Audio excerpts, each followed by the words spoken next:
Chers amis, chers invités internationaux, ensemble, on est plus fort. Dans tous les pays qu'on a vus, disons plus particulièrement celui qui m'a touché le plus, c'est la Palestine, ça m'a touché quand même un peu plus.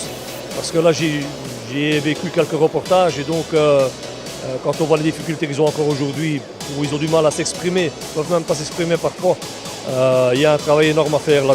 C'est incroyable qu'à l'heure d'aujourd'hui, on puisse encore avoir des différences pareilles.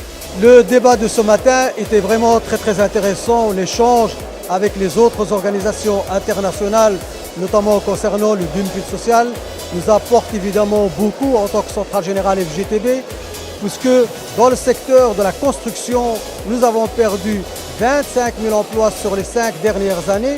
Et en même temps, le nombre de travailleurs détachés a lui aussi augmenté de 25 000 travailleurs.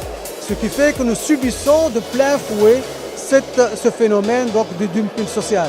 En tant que centrale générale FGTB, nous menons depuis déjà pas mal d'années un combat et une lutte contre le dumping social, mais malheureusement les outils nous manquent, notamment du côté du gouvernement, où, comme on l'a déjà signalé ce matin, il y a un manque évident d'inspecteurs pour pouvoir mener donc, des enquêtes et pour pouvoir nous aider à lutter contre le dumping social.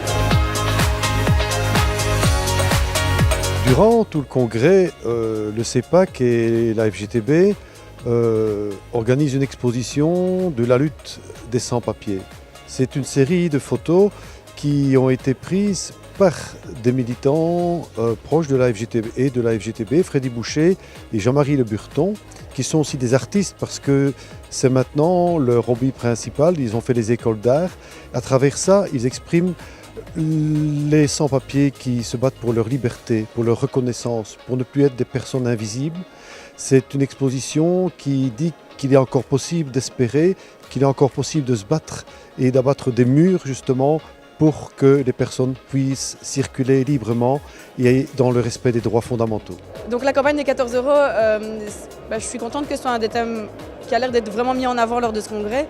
C'est une campagne qu'on a lancée dans ma régionale à Liège et je vois qu'aujourd'hui il y a une campagne qui est menée au fédéral et puis comme le discours du secrétaire général de la CES a été particulièrement éclairant et inspirant, c'est une campagne qui va être aussi menée du coup au niveau européen avec la campagne Pay Rise. Donc je pense que ce sera vraiment, c'est chouette qu'on ait pu qu'elle nous ait été présentée aujourd'hui et je me réjouis de voir ce que ça va donner et j'espère qu'elle va vraiment être diffusée, que ce soit en Belgique ou dans les autres pays européens.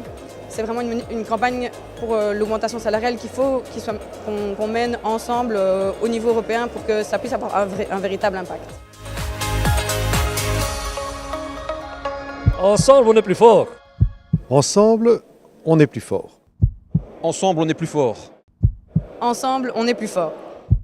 Ensemble, on est plus fort.